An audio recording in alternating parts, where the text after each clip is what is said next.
नमस्कार, मी अस्मिता. माझ्या रेसिपी चॅनलमध्ये तुमचे खूप स्वागत. आजची आपली रेसिपी आहे मुरमुरा भडंग. त्याच्यासाठी मी इथे भडंग मुरमुरे घेतले आहे. 200 ग्राम मुरमुरे मी इथे घेतले आहे. कढई आपल्याला गरम करून घ्यायची आहे आणि स्लो ते मीडियम गॅसवर आपल्याला हे मुरमुरे कुरकुरीत होईपर्यंत भाजून घ्यायचे आहेत. भडंग मुरमुऱ्यामध्ये कुरकुरीतपणा असणं हे आवश्यक आहे, म्हणजे चिवडा हा खमंग आणि छान असा तयार होतो.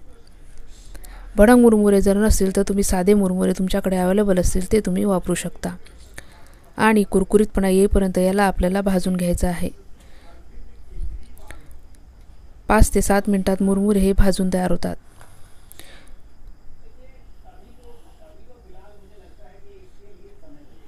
तुम्ही इथे बघू शकता मुरमुऱ्याचा चुरा हा सहज तयार होतो आहे, म्हणजे आपले मुरमुरे हे भाजून तयार आहेत.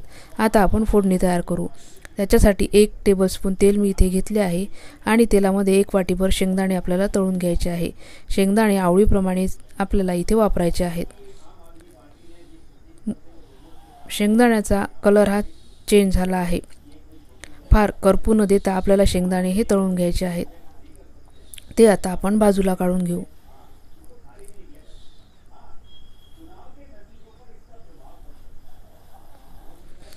त्याच्यानंतर त्याच तेलामध्ये आपल्याला मोहरीची फोडणी करून घ्यायची आहे. इथे अर्धा टीस्पून मोहरी घालून फोडणी करायची आहे. मोहरी चांगली आपल्याला फुटू द्यायची आहे.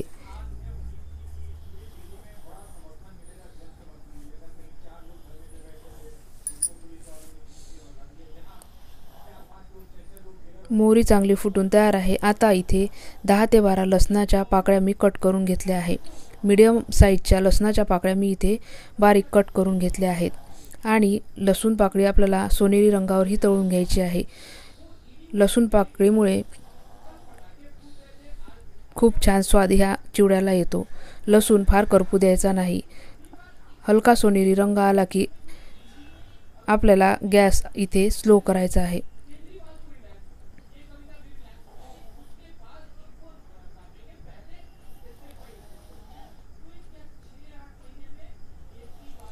अशा इतक्या सोनेरी रंगावर आपल्याला लसूण हा तळून घ्यायचा आहे. त्याच्यानंतर मूठभर कढीपत्त्याची पानं मी धुवून स्वच्छ करून घेतली आहे. ती पण आपल्याला छान कुरकुरीत होईपर्यंत लसणी बरोबर भाजून घ्यायची आहे.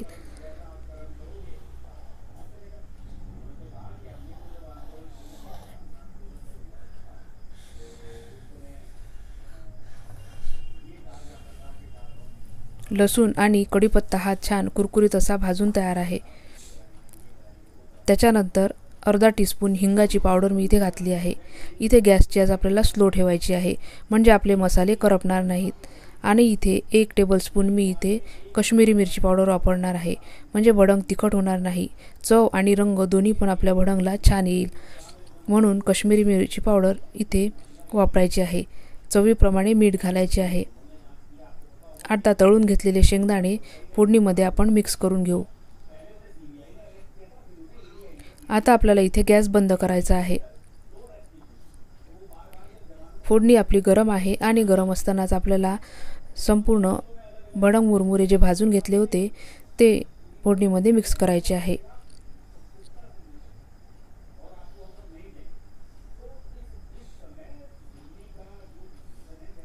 फार पटकन आणि झटपट हा चिवडा तयार होतो. तुम्ही नक्की करून बघा. अशा पद्धतीचे व्हिडिओ आवडत असतील तर चॅनलला सबस्क्राईब नक्की करा. खमंग कुरकुरीत असा भडंग मुरमुरा चिवडा तयार आहे. आता सगळ्यात शेवटी आपल्याला इथे 2 टीस्पून पिठी साखर वापरायची आहे. पिठी साखर तुम्ही तुमच्या आवडीप्रमाणे वापरू शकता, पण पिठी साखरेचं प्रमाण चिवड्यामध्ये थोडं जास्त असतं. सगळ्यात शेवटी आपल्याला पिठी साखर इथे वापरायची आहे. 2 पोहे खायचे चमचे भरून मी इथे पिठी साखर वापरली आहे. पिठी साखर चांगली मिक्स करून घेऊ. कांदा, हिरवी मिरची याच्याबरोबर शेव घालून तुम्ही भडंग मुरमुरा चिवडा हा सर्व करून घेऊ शकता. खमंग आणि चविष्ट असा चिवडा तयार होतो. 4 वाजताच्या छोट्या भुकेसाठी हा चिवडा एक छान अशी डिश म्हणून तयार होतो. नक्की बनवून बघा. धन्यवाद.